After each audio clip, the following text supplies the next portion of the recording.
جب پہلی دفعہ مدینہ شریف کا بلاوا آیا، واقعہ بڑا عجیب ہے۔ ہوا یوں کہ میرے کچھ دوست تھے، وہ پاسپورٹ بنوانے کے لیے جا رہے تھے، تو مجھے کہنے لگے کہ ہم پاسپورٹ بنوانے جا رہے ہیں، تم بھی چلو۔ میں نے کہا چلو جی، میں بھی چلتا ہوں۔ پاسپورٹ پہلے وہ مینول بنتے تھے، بس تصویر لگائی، ٹھپا چھپا لگا کے دے دیتے تھے، بڑا ایزی تھا۔ یہ 94 کی بات ہے، اس وقت میں جاب کرتا تھا۔ تو کچھ دنوں کے بعد پاسپورٹ بن کے آیا، تو میرے دوست کو میں نے کہا کہ یار تم جاؤ گے تو میرا بھی اٹھا لینا۔ کچھ عرصے بعد اس کی کال آئی، کہنے لگا کہ تمہارا ویزا لگ گیا ہے، مبارک ہو، مدینہ شریف کا، تو تیاری کرو۔ پہلے ہم بغداد شریف جائیں گے اور پھر وہاں سے ہم مدینہ شریف جائیں گے۔ رمضان کا مہینہ ہے، پورا مہینہ وہیں گزاریں گے، اور 30,000 روپے کا خرچہ ہے۔ کتنا؟ انتظام کرو۔ اب میرے پاس 1 روپیہ بھی نہیں، اس مد میں کوئی میں نے جمع کیا ہوا۔ میں جب آفس پہنچا، بیٹھا ہوا ہوں، شاہ صاحب کبھی رو رہا ہوں، کبھی ہنس رہا ہوں۔ اب وہ جو میرے کولیگ تھے وہ آئے، کوئی دیکھ کے جا رہا ہے، کوئی یہاں سے دیکھے، کبھی یہ رو رہا ہے بیٹھ کے، کبھی ہنس رہا ہے خود ہی۔ تھوڑی دیر کے بعد میں نے دیکھا وہ سارے جمع ہو کر آ گئے، کہنے لگے خیریت تو ہے آج میاں، کبھی رو رہے ہو کبھی ہنس رہے ہو۔ میں نے کہا مسئلہ یہ ہے کہ ایک خوشی کی خبر ہے اور ایک ذرا سی افسردہ کرنے والی خبر ہے۔ کہنے لگے پہلے خوشی والی خبر بتاؤ۔ میں نے کہا خوشی کی خبر یہ ہے کہ مدینے کا بلاوا آ گیا ہے۔ کہنے لگے پھر پریشانی کس بات کی ہے؟ میں نے کہا پریشانی یہ ہے کہ جانے کا اسباب نہیں ہے، بس۔ میں نے کہا، کہنے لگے کہ بلاوا آیا ہے تو انتظام بھی وہی کریں گے۔ میں نے کہا پھر بھی انہوں نے مجھے ایک ڈیڈ لائن دی ہے کہ اس تاریخ تک پیسے پہنچاؤ، میرے پاس تو پیسے ہی نہیں ہیں۔ خیر وہ چلے گئے۔ تھوڑی دیر کے بعد میں نے دیکھا پھر وہ سارے آ گئے، کہنے لگے کہ تسلیم بھائی، ہم لوگوں نے ایک کمیٹی ڈالی ہے 1000 روپے کی ماہانہ پہ، تو ہم تو سوچ رہے تھے پہلی کمیٹی ہم میں سے کوئی لے گا، لیکن ہم نے فیصلہ کیا کہ پہلی کمیٹی 20,000 روپے کی آپ کو دیتے ہیں۔ نہیں ہزار سفر باز کہاں کا منصب کہاں کی دولت، قسم خدا کی یہ ہے حقیقت، جنہیں بلایا ہے مصطفیٰ نے وہی مدینے کو جا رہے ہیں۔ اب 20,000 روپے ہو گئے، میں نے 20,000 انہوں نے 2-3 دن میں مجھے دیے، میں خوشی خوشی لے جا کے میرے کارواں کو میں نے پیش کیے۔ میں نے کہا سائیں یہ 20,000، کہتا ہے باقی 10,000۔ میں نے کہا وہ تو نہیں ہے، کہنے وہ بھی انتظام ہوگا، بس جیسے ہو جائے مجھے پہنچا دینا۔ چلو کچھ آسرا تو ہوا جانے کا۔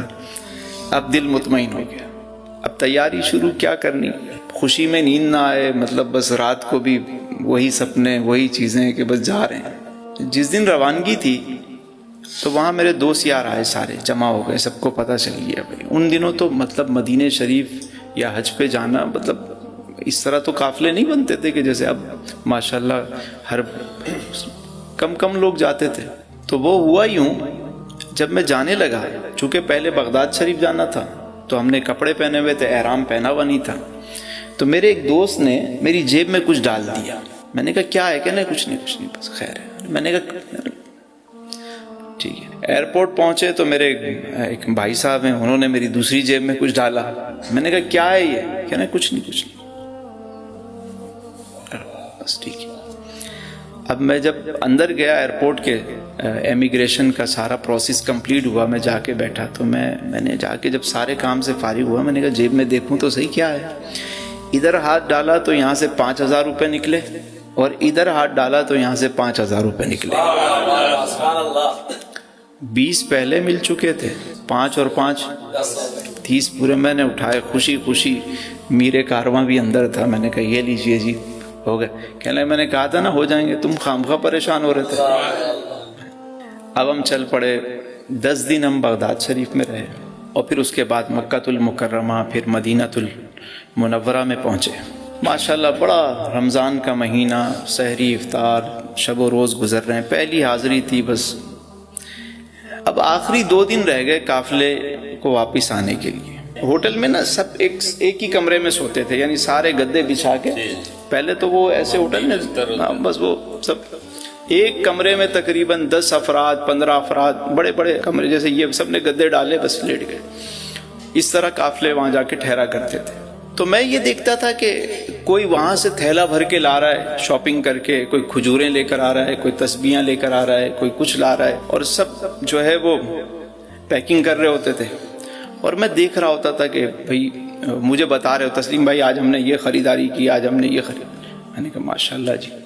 میں سوچ رہا ہوں کہ یار میرے پاس تو پیسے نہیں ہیں کہ میں کوئی خریداری کروں، چلو کوئی بات نہیں، یہاں آ گئے یہ کم ہے کیا، لیکن کہیں نہ کہیں انسان کے ذہن میں ہوتا ہے کہ یار گھر والوں کے لیے کوئی کھجور پانی کوئی تسبیح لے کر ہی جائے، بندہ آیا ہے تو کوئی کھجور بھی مل جائیں، چیزیں بھی مل جائیں۔ تو میں فجر کے بعد مسجد نبوی میں بیٹھا ہوا، نماز پڑھ کے میں اپنے معاملات سے فارغ ہوا تو دعا مانگ رہا تھا، آنکھیں بند تھیں، دعا مانگ رہا ہوں۔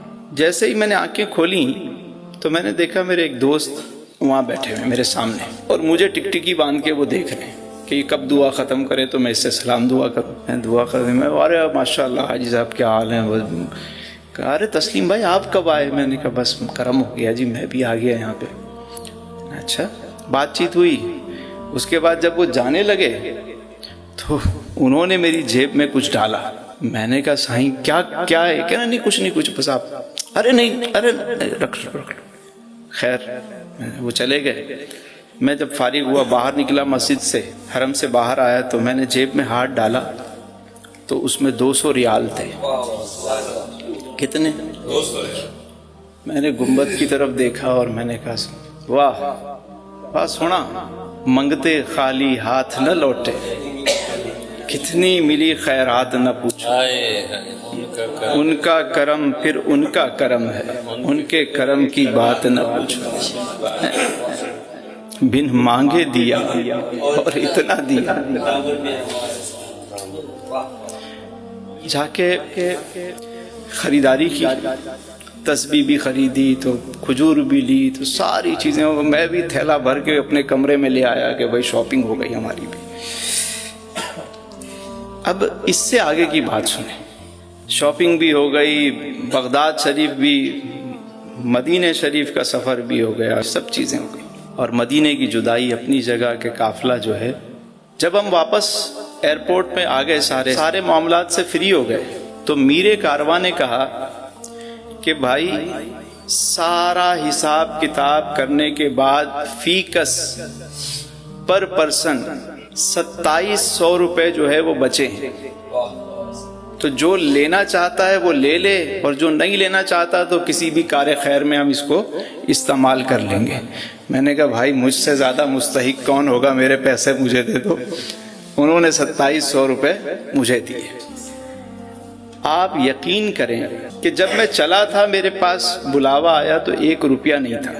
میں جب مدینہ شریف سے واپس آیا تو میری جیب میں پیسے بھی تھے، خریداری بھی کی، سارا سفر بھی، اور اس کے بعد وہ دن ہے اور آج کا دن ہے، وہ دن ہے اور آج کا دن ہے، کبھی کسی سے مانگنے کی ضرورت نہیں پڑی،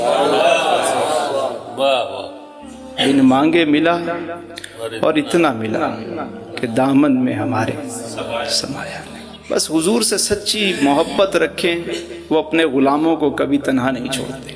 بے شک فریاد امتی جو کرے حال زار میں، ممکن نہیں کہ خیر بشر کو خبر نہ ہو، واللہ وہ سن لیں گے، فریاد کو پہنچیں گے، اتنا بھی تو ہو کوئی جو آہ کرے دل سے۔